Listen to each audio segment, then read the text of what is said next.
Hey, Chicago, what do you say? It's the CHGO Cubs postgame show podcast, and we are flying the W. After a win over the Astros, Luke Stuckmeyer, Cody Del Mendo, and the live YouTube chat is up and running. Best way to enjoy the CHGO experience is to subscribe to the CHGO Sports YouTube page.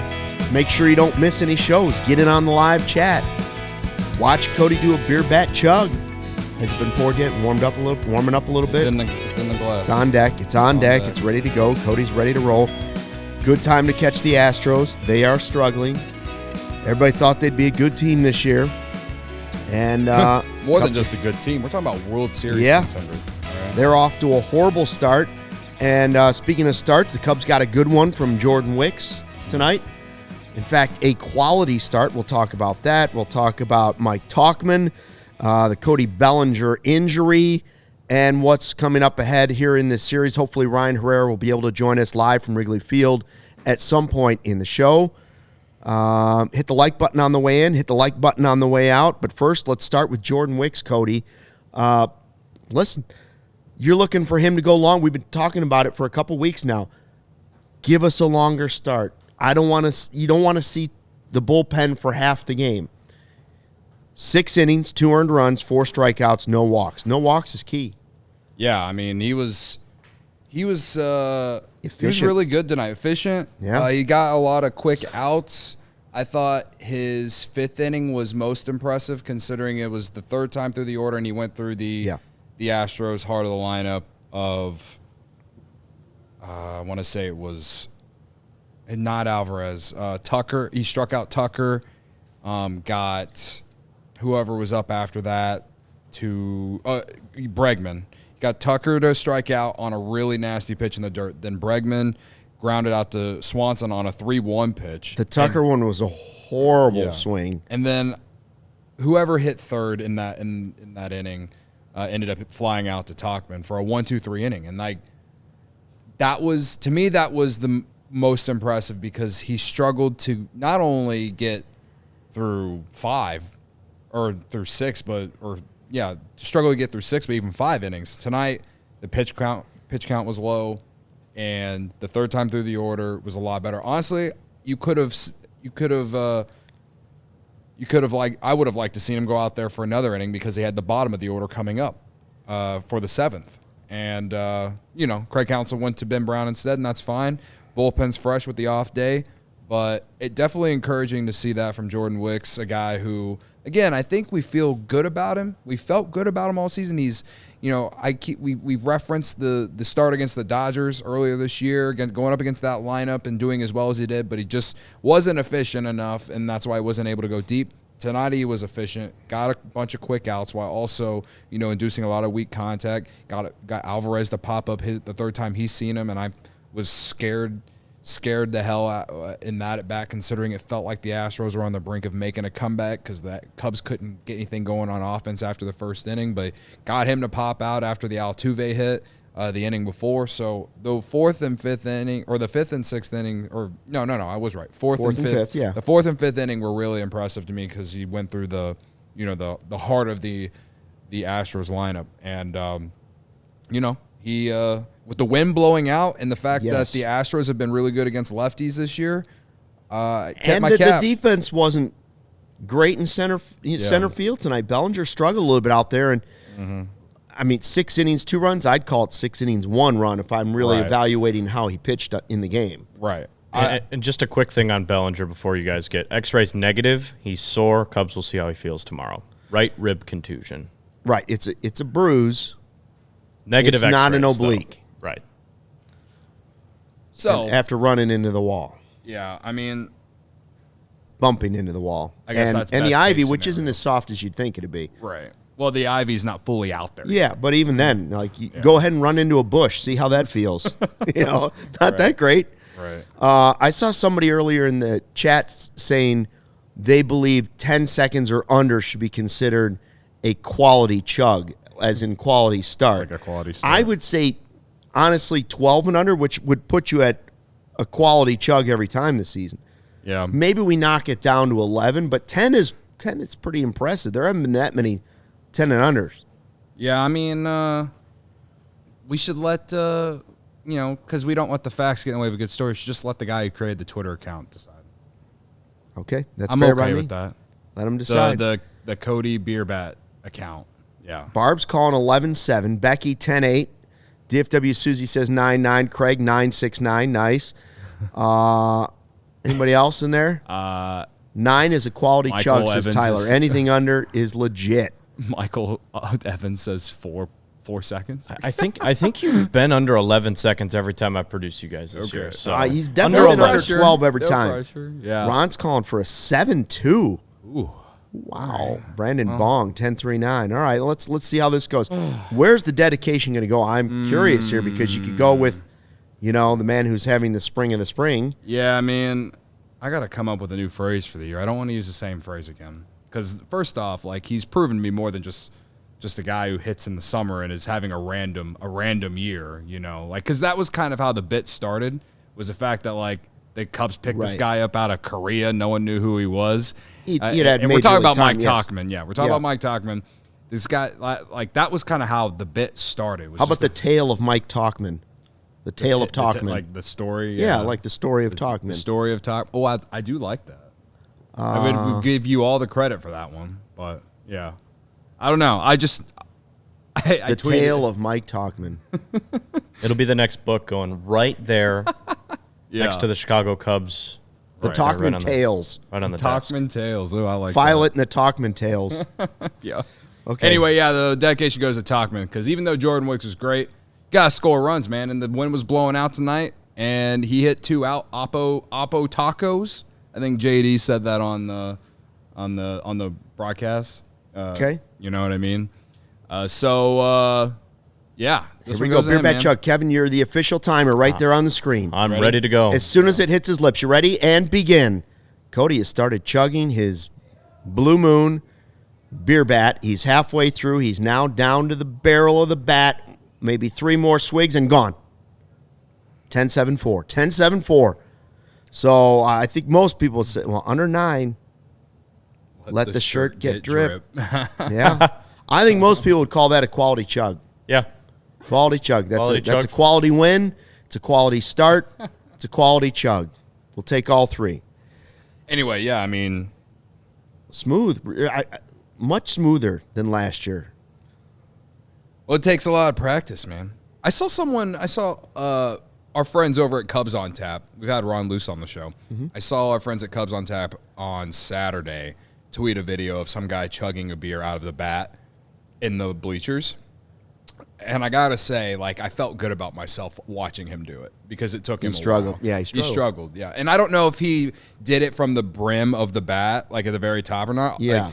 I quite literally tell people, I just pour a 12-ounce beer in here. I'm not, this bat, I think, holds 20 ounces or something. Right. And I don't want to do that. So this is, I don't know if he did that or if he is just kind of what I do, but it made me feel good about the fact that that I can do it in 10 seconds, I guess. But we're striving for 8-7 seconds as we move along in the season. How about you do a 20-ounce chug in the game that the Cubs win to clinch a playoff spot? Ooh. Yeah, we can do something special. Or if they score 20 runs. Yeah. Something like that, we can do that. 20.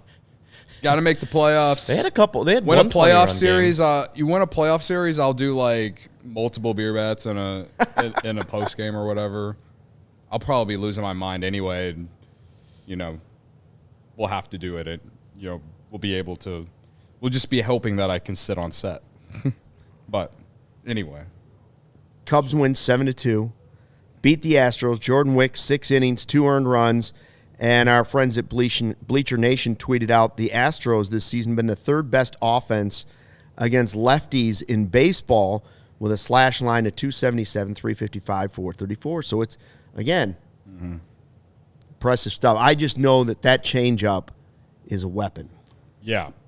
Yeah. A weapon. He got Pitching Ninja's attention tonight once again, which is always fun. It's always fun when Pitching Ninja gives you that publicity. And he shared one video of him using this changeup to get someone swinging, and the pitch was nowhere nowhere close to the strike zone. So yeah, I mean, that's always going to be his thing. There's a reason when he was drafted that people were like, this guy could be like Kyle Hendricks.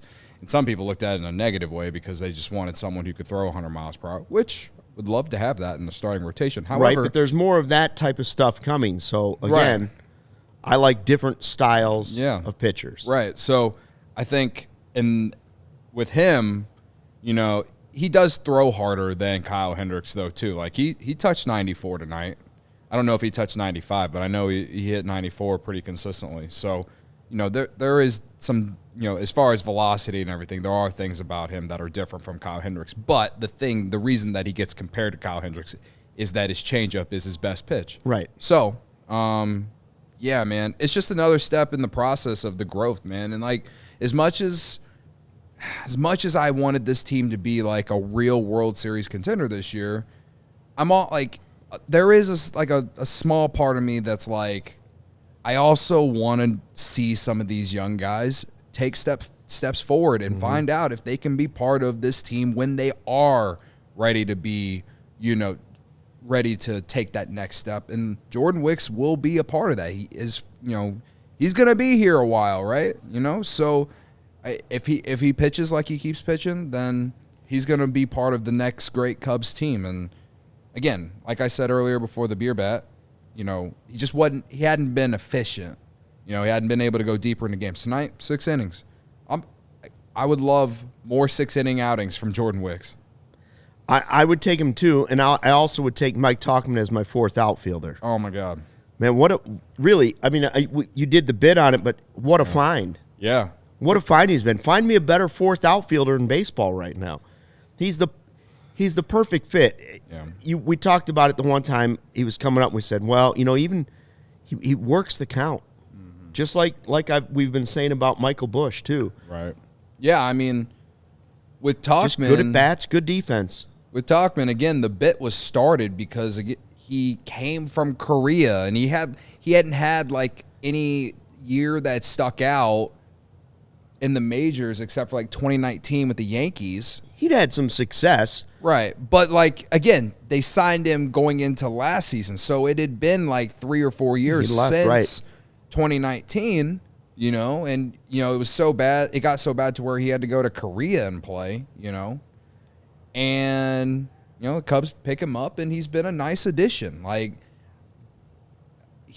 for a 4th outfielder, Mid-Suburban League comes through again. Yeah. Where greatness begins. And the biggest thing that I haven't mentioned related to him is that he's stepping in Seiya's role in a way. He's not bringing you the power and, like, he's not as good as Seiya, but he's playing corner outfield and he's giving you productive at-bats. You know what I mean? As far as the run producing and the power and all that, they obviously, you know, Cody Bellinger provided that tonight early on, and, you know, he had one of his nights tonight. He's not going to he's not going to have a lot of 2 home run games. I would probably, if I could bet it on Circa, I would probably bet that he's not going to have another 2 home run game this year. But don't bet against Mike Tauchman. I could see him having, you know, I could see Tauchman hitting 10, 15 homers this year. And as a fellow Arlington Heights homeowner, I'm curious what he thinks about the Bears asking for $3 billion tomorrow for a stadium in Chicago. Well, for him, well, money we'll see. ain't nothing. We'll see. They're going to end up in Arlington Heights. You watch.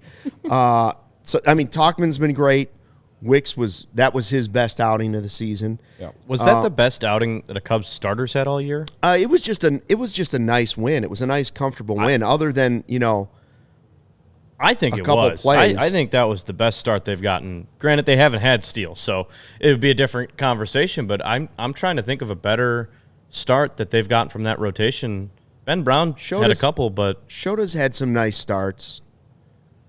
It's up there. It's in the conversation. Yeah, Shota had that 8 strikeout. It's in the conversation for sure. It was against the Rockies, but still, you know, it is Major League debut. To me, again, this has to be 6 innings, 1 run. Yeah. And that's why I said yesterday when we were talking about Hendricks' outing, like, you know, Swanson's got to he should have been charged an error for that double play that he airmailed that ball, right? Right. And tonight, Bellinger, you know, I don't know how he loses the ball. It was a night game. So what is he getting it lost in the lights? Is it the sky? I don't know. It's very unlike Bellinger to lose that ball. And then he basically lost it. Well, I wouldn't say he lost it again, but that was definitely more of an error to me that he didn't catch that ball. I mean, it hit the glove. You know, I think that got one. He probably should have made both plays. Right. For his standards. Yes. For Cody Bellinger's standards. All right. Totally. And I'm not going to be too hard on him because he has been very good out there. Tauchman did have one, too, where it was kind of like, I mean, I know it was the wind was swirling out there, so it wasn't super easy. It looked like Bellinger may have lost it in the twilight or something. I don't know what was going on. That's what I'm saying. Like, maybe he lost it in the lights, you know? Like, I just know. It's been a bit of an adventure defensively for the team. Right.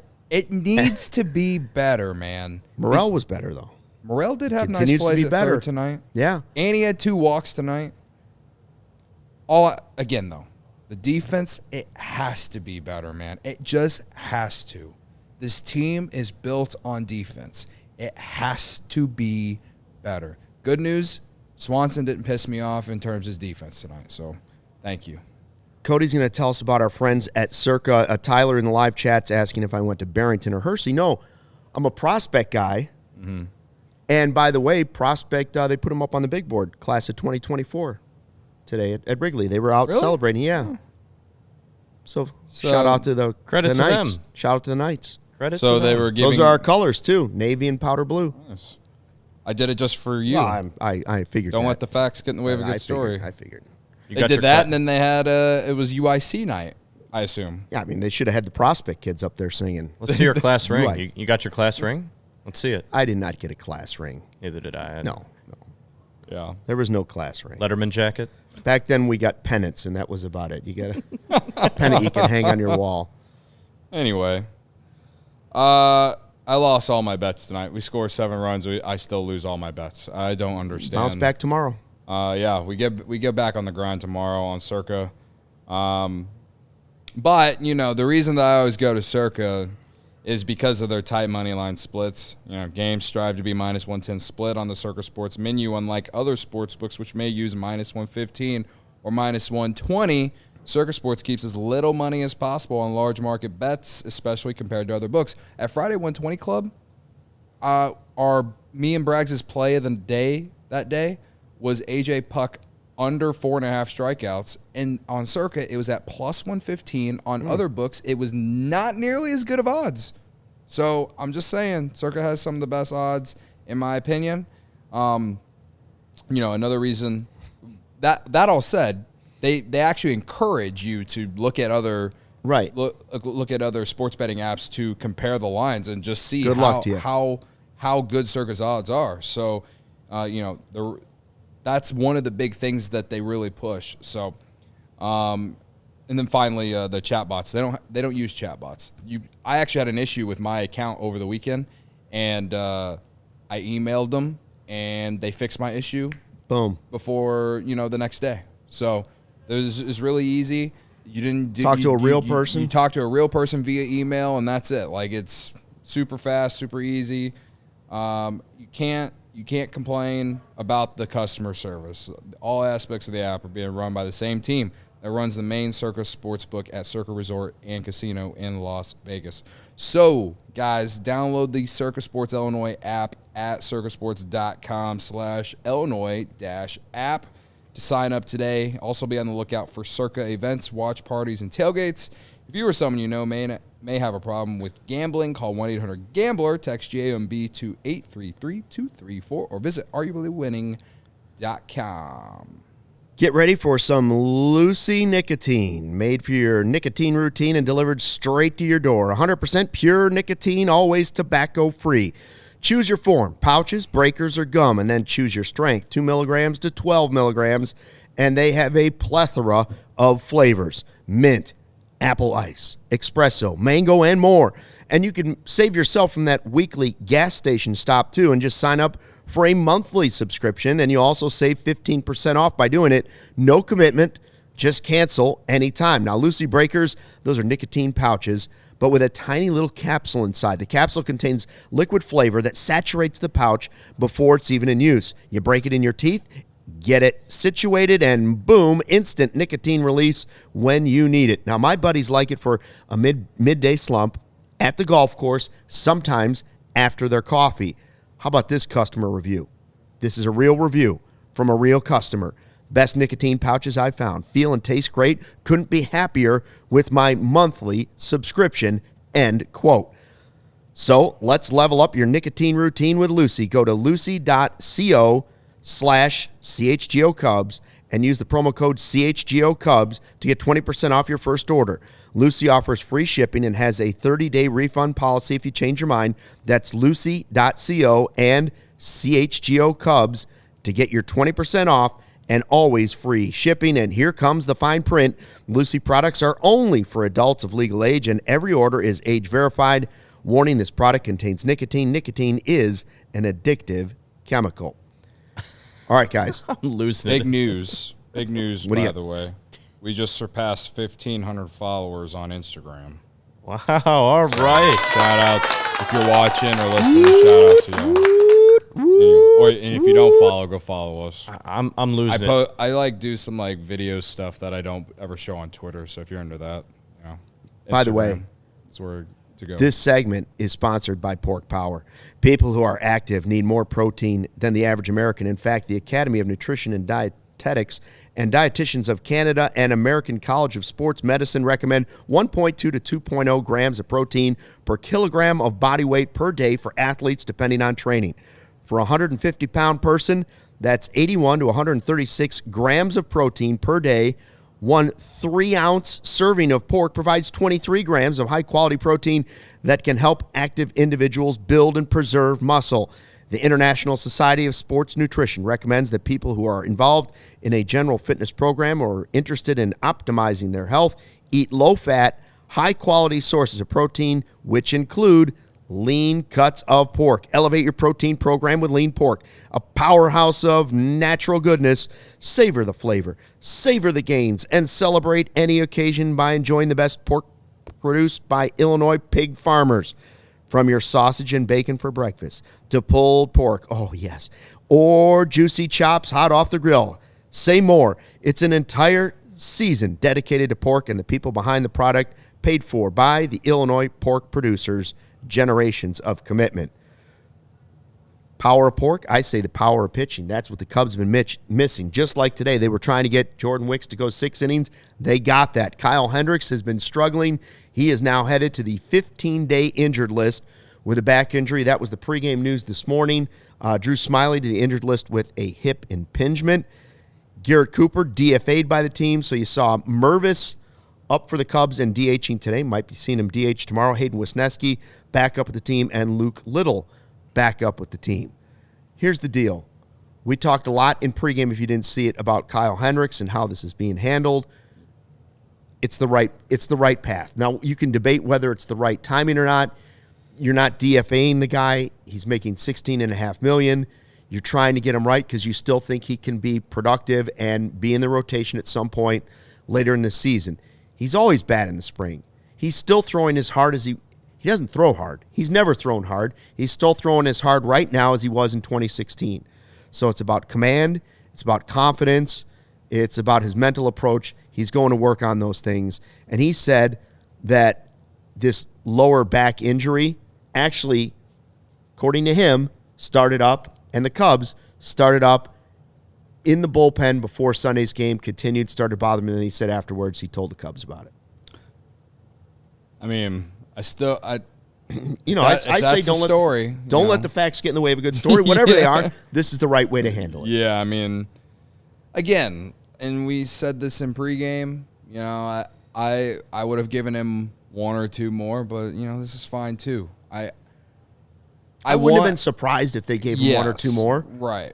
But I'm also okay that they did this. I really didn't have an opinion. I wish that to be honest, I just wish we weren't going through this, Yeah. But I am okay with the fact that they went ahead and did this, and we'll see if things change. You believe that I believe he'll still be a factor on this team before the season is over. And I don't mean a factor in he didn't pitch well for 5 starts. Yeah. I believe he's going to win games for the Cubs before the season's over. All right. Now, he may not live up to $16.5 million, but it's the gamble the Cubs made, and that's the way they're going. And I think anybody who's I'm not telling you how to Cub, but if you're a Cubs fan, you got to think highly of Kyle Hendricks at some point in his career. Well, how could you not? Well, I still say that the best case scenario is they get him right because they need the pitching depth. Like who's to say that knock on all the wood, another injury happens. I mean, Cody Bellinger barely runs into a wall tonight. At least that's what it looks like on television, but I'm sure that's not what actually happened. But whatever, this team has been riddled by injuries, man. All it takes is one or two bad injuries, and you're like, man. If only Hendricks was healthy, I know that we're going to see Cade Horton eventually, but you don't want to call him up because you need a guy to pitch innings. You want to call him up to help spark the team and not be under a bunch of pressure to perform. So, to me, best case scenario still is getting him right, getting him back on the roster, and seeing what happens. And getting him to be your fourth or fifth starter. Yes. That's stop thinking about expectations of 5 or 6 years ago. Right. That's not where he's at. And I agree with Sean Caselli. He'll get another chance.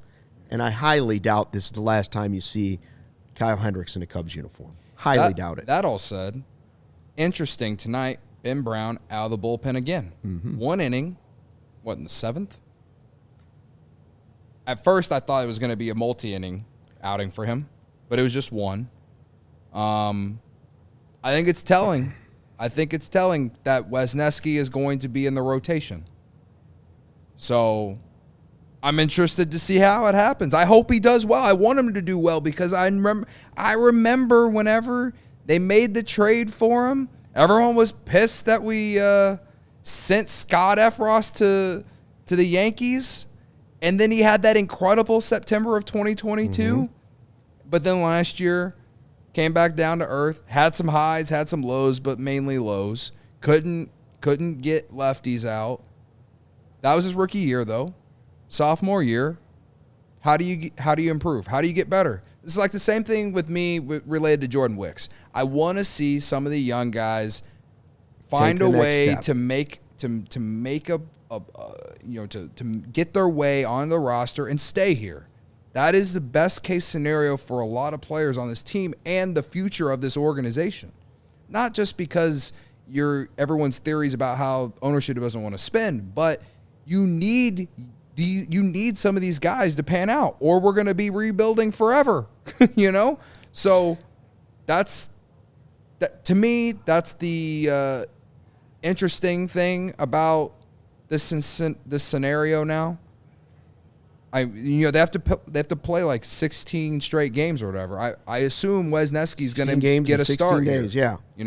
I assume Wesneski is going to get a start, and Smiley's headed to the injured list too. So, who else is there? You use Ben Brown out of the bullpen tonight, to me, that's and you may have some piggybacks. You may have some piggyback work going on, but so I agree. Yeah. I like seeing Mervis get another shot. I like seeing Wesneski get a shot. I like seeing Luke Little get a shot, and I liked what I saw for the most part out of the bullpen today.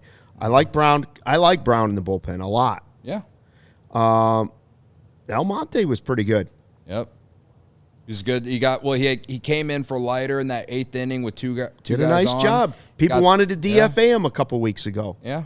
And then season. And then in the 9th inning, it was smooth sailing. Now, it was 7-2, whatever. Not high leverage. Sure.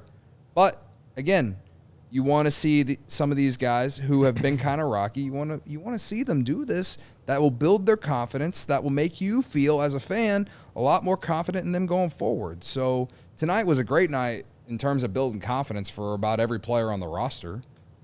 Shit. Even Swanson kind of had a better night at the plate than he has been in recent weeks. He had a walk and a hit. And for all of you that want the Kopech trade, just know that he gave up a home run and they lost again. Yeah, no thanks. Who started that rumor? Did you start that? You wanted Kopech? Who started that? I don't want Kopech. You don't want Kopech? Absolutely not. No. Okay. He's damaged goods. No thanks. Well, everything that comes from the White Sox is damaged goods. Damaged goods. But we talk around the office, We do chat. I mean, the Sox guys got to have something to talk about. Yeah. Anyways, my point was that people have wanted to DFA Almonte. Now he's been productive, right? Yeah. People wanted DF Hendricks. We'll see. I still think he'll be productive. Who was another guy they wanted DFA early in the season? Who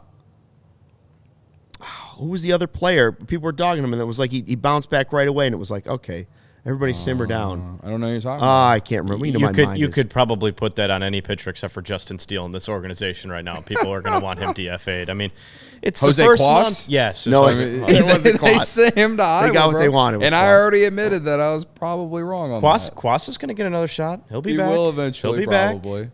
He did pitch a clean ninth inning the other day. Jed loves his pitching. He's not going to get rid of these guys for nothing. We were very quick, all of us, I think, to say Morel is a total disaster at third, and he was early on. He made some nice plays tonight. But knock on wood, he's been serviceable over at third right now, at the very least. Now if he can get his bat going again. I feel like you can tell the difference in his footwork. Like he fields it, and then I feel like he is just making those routine plays.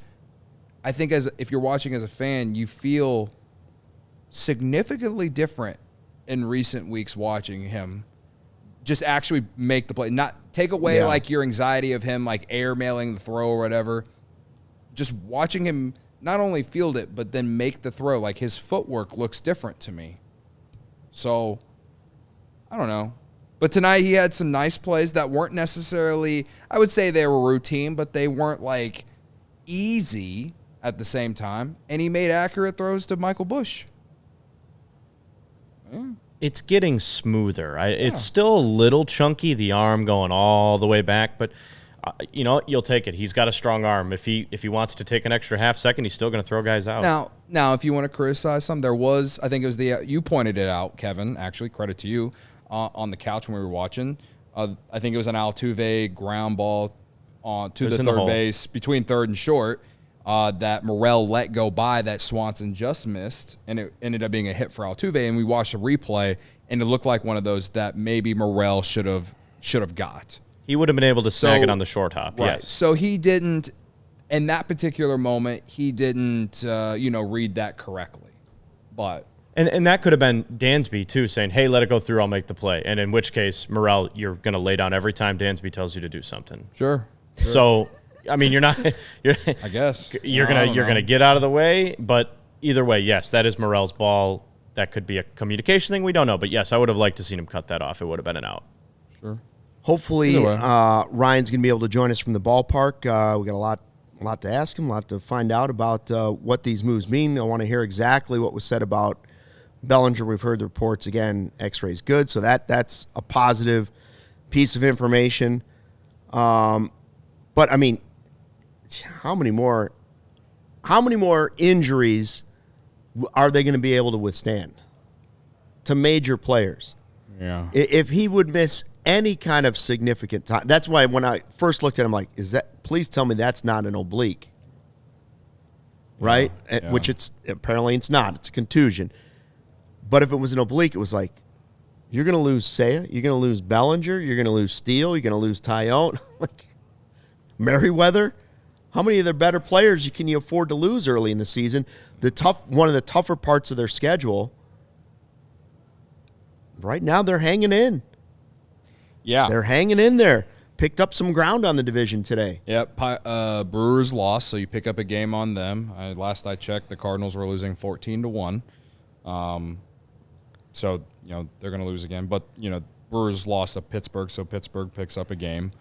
But, yeah, I mean, you're 14-9. And, again, like, as we said on the off day, we've said on other shows, like, yeah, they should have 4 more wins probably. But, you can't ignore the fact that this team has dealt with injuries and stuff, and you're still right here, 14-9. And I wouldn't be surprised if they sit Bellinger tomorrow just for precautionary reasons, which, I'm okay with Tauchman in center. Yeah, I mean, if Tauchman's going to hit the way like he's this, playing, gets Canario. No, they're starting left. Yeah, sure. And I know Canario's kind of it's been a all or nothing thing. It feels like with him, like he hit that homer on Saturday night, but he's also struck out probably more than we would like to see. And I think a large part of it is just, the adjustment period of going from AAA to major leagues. And, he's he might be pressing a little bit, trying to impress, all these things. I don't know what's going on in the kid's head. But, again, not even 50 plate appearances at the major league level. And it's like I said with Jordan Wicks. It's like I said with anyone else. Wesneski, this is from a position player reason. Like, the guy was part of a major trade. He was part of the Chris Bryant trade. I want to see if this guy – I want a question answered. I want to know if this guy's going to be part of this team in the future or not. And so – he's getting an opportunity, most likely, more often than not, moving forward. And, same thing with Mervis. Mervis wasn't very impressive tonight, and I know people want to, the leash will be shorter with Mervis because the 100 plate appearances last year. But, they DFA'd Garrett Cooper for a reason, so. It's one night. Yeah. And I know, and you talk about answering questions. A lot of times Cody will say to me, Stuck, where do you take your dry clean? What do you do with that? Where do you take it? And I say, Cody, there's only one place to go. Only one place. CD One Price Cleaners. They've got low prices. Customers save over 30% on their dry cleaning bill by switching to CD One Price Cleaners. Simple, transparent service. Other cleaners charge a different price for every garment type. Plus, they have upcharges and you might have to pay a different price for each time you visit. At CD One Price Cleaners, one low price, any garment. Yep, even those Cubs jerseys, one low price. Fast turnaround. CD One Price Cleaners has your order ready to go same or next day. So if you get your Tauchman jersey dirty tonight, take it there. You're ready to go for the next game. Other cleaners take 2 to 4 days to have your clean garments ready, and they send you a text alert when it's all done too. CD One Price Cleaners sends you that text and says, come on and get it. It's here for you. And they have a wide variety of services, whether it's dry cleaning, wash and fold laundry, blankets, comforters, tailoring, alterations, leather cleaning, area rug cleaning. Visit chgo.cd1, that's ONE.com. Link in the description. Once you're there, you can pick from an in-store coupon or online pickup and delivery coupon options. And folks, you can drive home a winner this April after visiting our partner, Ray Chevrolet. They're sharing their best offers of the year. Make your way to Ray Chevrolet on Route 12 in Fox Lake to join in on the savings. As one of the top-selling Chevy dealers in the Midwest, you're always able to shop one of Chicagoland's largest Chevy inventories.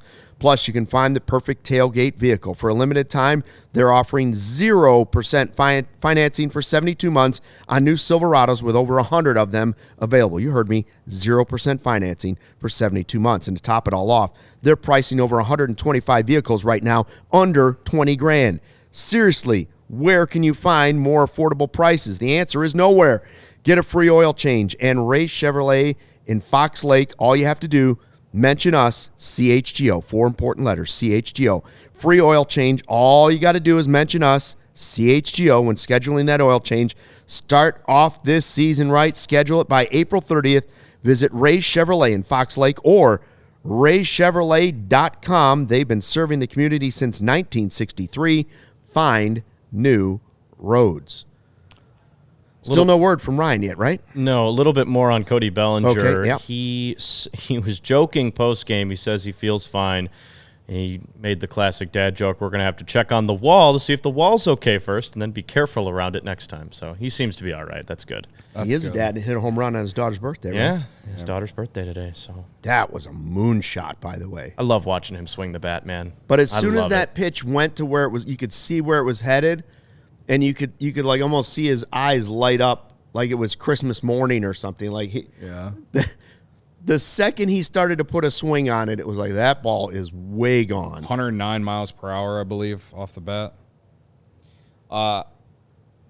In other news, the Cody Beer Bat account has sent the tweet and says that the season average is 10.43 seconds.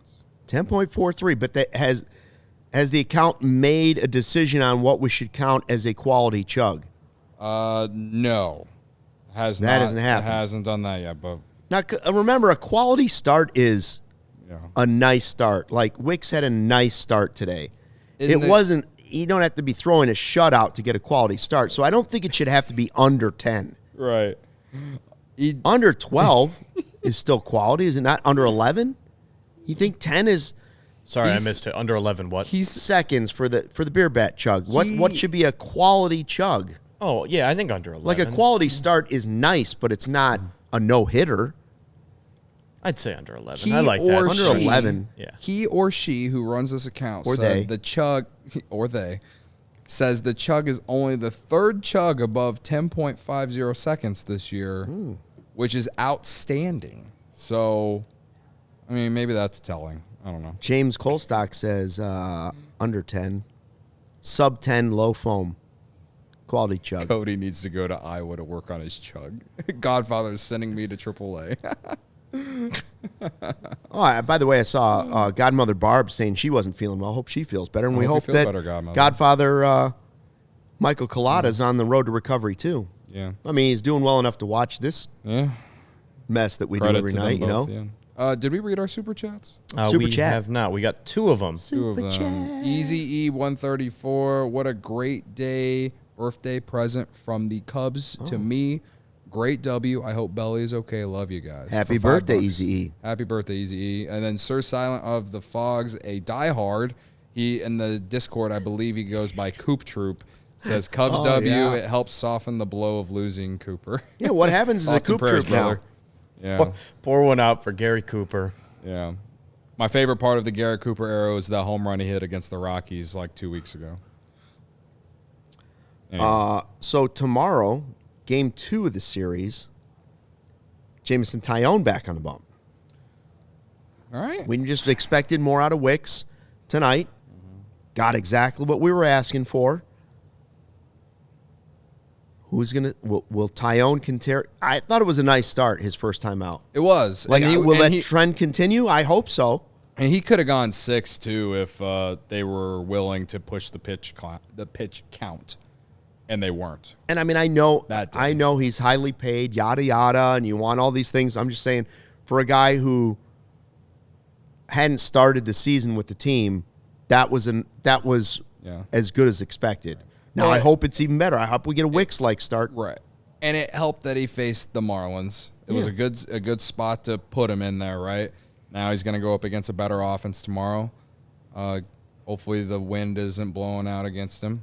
But, yeah, I mean, I felt like we saw a lot of second half Jameson Taillon in that game against the Marlins once I went back and watched some of the highlights after the game Friday.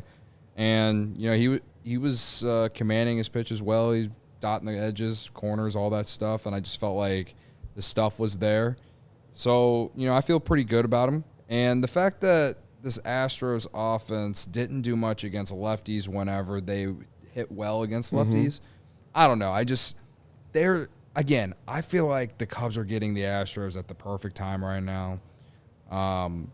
They just look really disinterested out there. I don't know about you. Maybe this is just me looking like a meatball fan right now, but they just looked very disinterested in that game. Yeah, lethargic. Yeah, tend to agree. Maybe they're missing Dusty. Like they were swinging.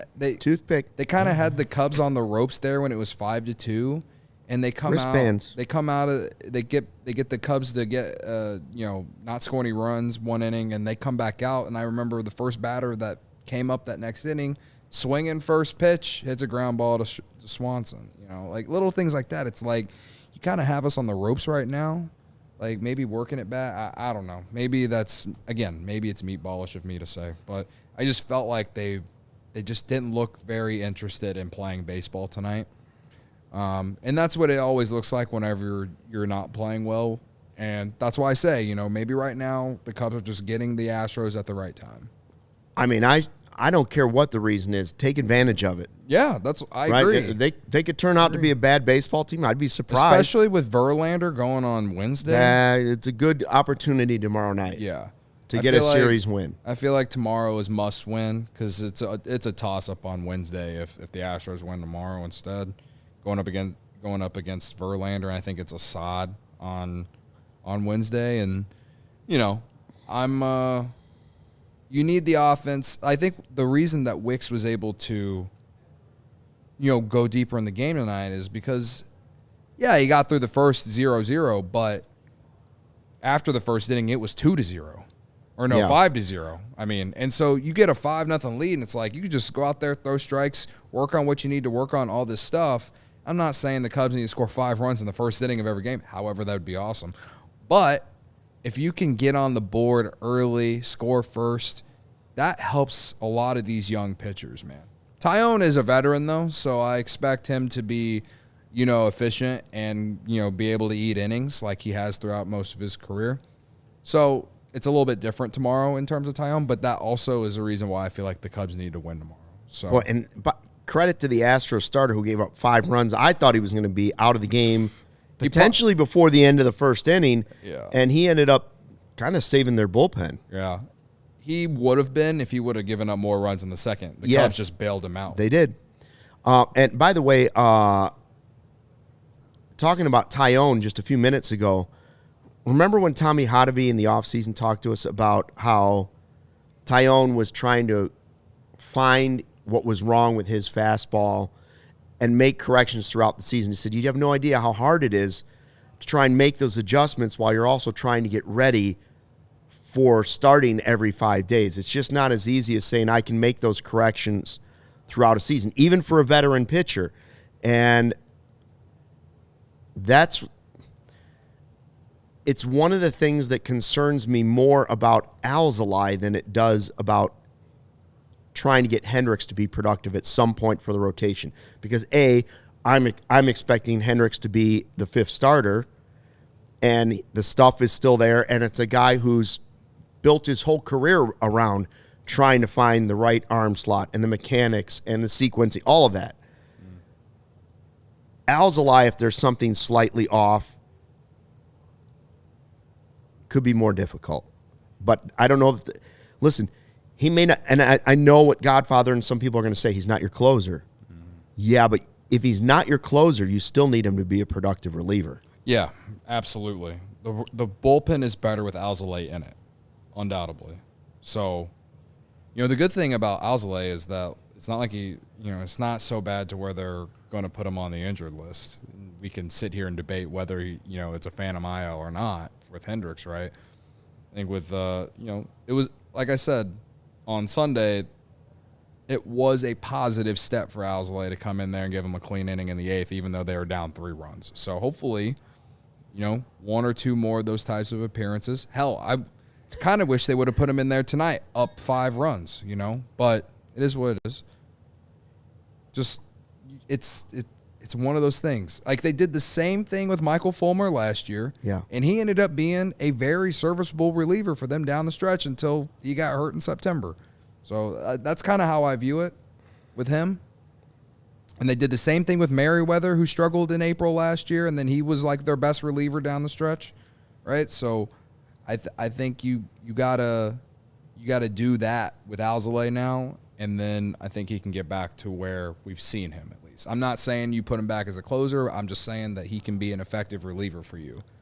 I would love for him to maybe get back to that level that we saw last year, but I'm not so sure the Cubs are wanting to do that either. So one thing I wanted to quick bring up, I saw a couple people in the chat saying, move Leiter to closer. No, I don't want to do that either. I like him being productive where he's at. I think if that game would have been close tonight, based off what we saw, I think it would have been near us. Leiter's role in coming in messy innings and cleaning things up, he's the only guy in that bullpen that can do that. I do not want him as the closer right now. He's far too important in his role. Anyway. Yeah. Sure. We'll see where it goes. Hey, I heard the special noise. He's here. Ryan Herrera joining us from beautiful, historic Wrigley Field, and up in the scenic press box. The chat will call it the bathroom. And as Barb likes to call it, the stall. Yeah. Busy day, Ryan. First of all, I guess on the injury front, what can you tell us outside of just the statement that we've seen about Kyle Hendricks and then also about Cody Bellinger post-game? Well, so for Kyle Hendricks, it was like a lower back strain is how they phrased it. He felt it, I guess, a little bit during his bullpen before Sunday's outing. Then it just crept up a little bit more throughout the game, and then after the game was when he reported it, and they put him on the IL obviously today. Phantom IL or not, he's on the IL. Like that's what the move they made. And at least for now, it's 15 days. 15 days in the IL. I know Craig Counsell was asked pregame, like, where, like, are they sending him out to Arizona? Like, what is kind of the next step for him? And at least for now, in the short term, it's going to be he's just going to stick around with the team. I don't work with the pitching coaches, whatever, and then maybe he goes out to Arizona. We'll see. But yeah, at least 15 days on the shelf or a 15-day break for Kyle. Yeah, again, like I've seen plenty of people saying it was a phantom IL, and it may very well be. But from what we were told, this is the information we were given from Craig Counsell. So that's what we are going with. As far as Cody Bellinger, like, obviously you saw him run with I forgot what inning it was, but running into the wall in the outfield trying to catch a ball. And he said that was kind of a dull pain, like it wasn't too bad, and kind of downplayed it a little bit, but said that, like, as the game went on, it just felt a little bit more and more. Sounds more like a precautionary thing for him. It was a right rib contusion, was again how they phrased it. Yeah, sounds a little bit more like a precautionary thing. The X-rays were negative. They're gonna kind of hold on any, no rushing to any IL placements or whatever. Definitely gonna wait and see how he feels in the morning. But that he said, again, downplayed it. He's in good spirits. Said hopefully he feels good in the morning, and that he's already, again, it's a dull pain, so it's not something excruciating or anything like that, but that thought it was a smart decision to come out of the game and kind of get earlier rest on it before making anything worse. What did Counsell talk at all about Mike Tauchman and kind of what he's meant for this team this season? Like, I said he's been the best fourth outfielder in baseball. Maybe that's an exaggeration, but you find me one that's been playing better than he has. Well, I mean, not specifically about what Mike Tauchman meant to this team. He didn't talk about that today, but he did mention that him and Tauchman were having a conversation a little bit before the game, and that Tauchman was telling him, like, my best power comes hitting opposite field here, and talking to Tauchman after the game as well, just talking about some of the wins that you get right here. Sometimes it's hard for lefties to pull balls and hit home runs just based on the way the wind plays here sometimes. So, I mean, you saw it. I think it's his second career multi-homer game. Both of them to the opposite field, one in the basket, one in the left center bleachers. And so, I mean, they talked about it pregame, him and Craig Counsell, and it comes true. He keeps to his word that if he can get some power out, he'll hit some home runs. But yeah, as far as to what he means to the team, it's pretty obvious. Like, it was pretty obvious what he meant last year when Cody Bellinger went down and he came up and filled in admirably for a guy that was, without that injury, could very well have been an all-star last season in Cody Bellinger. So filled in pretty admirably that last year, comes back this year as the fourth outfielder, and is a guy that you feel comfortable having out there whenever anyone needs a day or anyone's on the IL or whatever it is. Like, you feel pretty comfortable with Mike Tauchman out there, and, like, obviously the power showed today. He raised his, like, slugging percentage up. I don't remember exactly how much it was today, but it was a good amount, right? Based on the 2 home runs. But you're just continuing to see good at bats from him. I mean, he's playing steady defense, right? Like, he's making the plays out there that you need him to make. And he's just showing a great approach to the plate like he did last year. That was how he had so much success last year. And it's there again. And if we're looking at your fourth outfielder, that's what you need, right? When, Seiya Suzuki hits the IL and is going to miss 4 weeks, or Cody Bellinger may need a couple days, or if not, go on the IL because of a right rib contusion. Like, you need your fourth outfielder you need to feel confident in your fourth outfielder to be able to step in and fill in admirably. And I think we look at it as, like, Mike Tauchman can do that. Mike Tauchman's over the last year now almost. He's been that guy for the Cubs and filling in when he has to and doing well at it. Your old pal Chris Kampka tweeted Mike Tauchman, the first Cubs player born in the Chicagoland area to hit 2 homers in a game at Wrigley Field since Dave Kingman. Oh. Okay, who was it? Since Phil Cavaretta. Okay. August 30th, 1936, Game 2 of a doubleheader. Wait a minute. Where were you when that? What was it? What's the stat? The first Chicagoland area born Cubs player to hit 2 homers in a game at Wrigley Field. Okay, well, then Kingman must not have been born. I don't know where Dave Kingman was born, but Dave Kingman is from the mid-suburban league, my friends, and definitely hit 2 home runs in a game because I know he hit 3 home runs in a game. Yeah. But I don't doubt the stat cruncher Chris Kamka. That means Chris Kamka. Dave Kingman was not born in Chicagoland area. Yeah. Cody he moved there. He moved there. 1936. Yes. Yeah. That was when Stuck was like a little small kid. I was not there. Oh.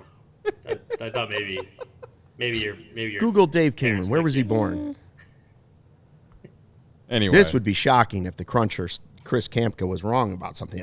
Never. I hope he's right. He's right. Kingman had to be born somewhere else. David Arthur Kingman, born 1948 in Pendleton, Oregon. There it is. That's why the cruncher's the best. He finds the little detail that he can pull out of it. Mm-hmm.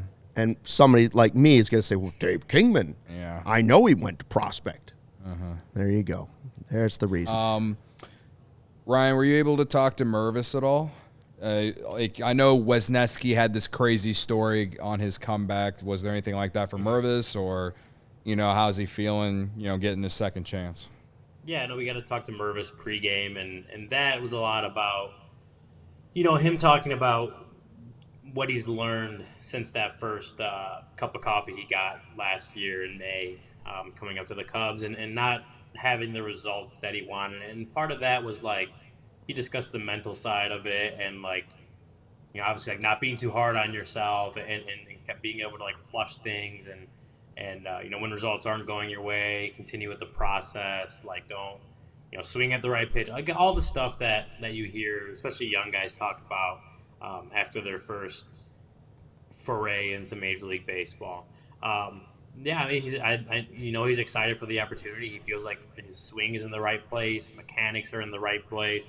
You see it in the numbers down in AAA right now, and he's getting another opportunity. I don't think he got a hit today, but obviously he's on this team right now. Craig Counsell talked about at least one reason why they decided to make the move from Garrett Cooper and then bring up Mervis.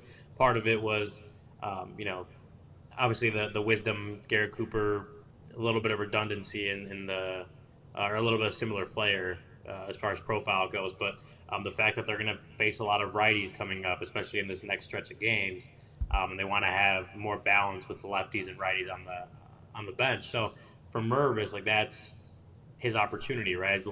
There's going to be a lot of righties coming up and pitching against the Cubs, then there's going to be a lot of opportunities for left-handed hitters. So he's feels like he's in a good place with the swing, with the mentals, and this is a second opportunity. We didn't see the success that we wanted to see last year, but he gets it again this year, and I guess we'll see where it goes. But I'm sure he feels confident and very excited to have this opportunity. Any other quick nuggets before we let you go, because you're gonna be back at the ballpark again tomorrow?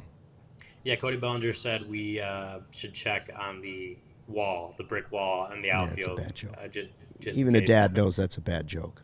It's a bad joke. Bad joke. I thought it was funny. You're such a hater with jokes these days. You didn't like. Well, I mean, you did a your mama joke. It was Joe Mama. It was Joe Mama. Come on. The one you had yesterday, I don't remember what it was because my memory doesn't go back that far, but it was better yesterday. You could just say when talking about Luke, you can just say you're a hater because you love to hate. I don't love to hate. It was a sus joke.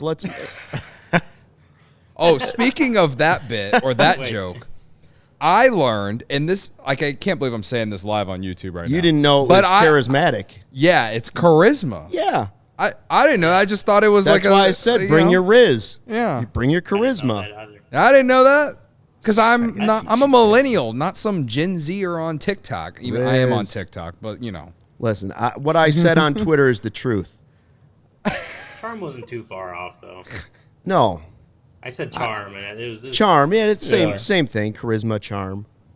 Yeah, it's fine. I am openly admitting that I had no idea what it meant. I just knew it had to do with having some sort of, thing that made you stick out to people. I don't bring the Riz. I am the Riz. Okay? Thanks, Ryan. We appreciate it. But who you got real quick? Ryan wins, even though his guy had a rough day in the field and got hurt. My guy made it on base twice. You did, but that homer was crushed. Everybody else had just a meh. It was nice to see Hap's first at bat. Yeah, Morel. That was nice to see. Mervis didn't do anything. Brendan has to take Morel again tomorrow because Morel walked twice tonight. 2 or 3 games in a row now, I think. Anyway. I think maybe tomorrow I'll try and add some up. Corey's supposed to be in studio, and we'll try to figure out. The last time we actually kept score was April 4th. Yeah. So we got to figure some out. We got to go back and add some up. That was 3 weeks ago. Yeah, that's a lot of baseball. Behind. You got to go all the way back in the Slack channel. Sean Caselli, who didn't love the Bee Gees. I don't know. Come on.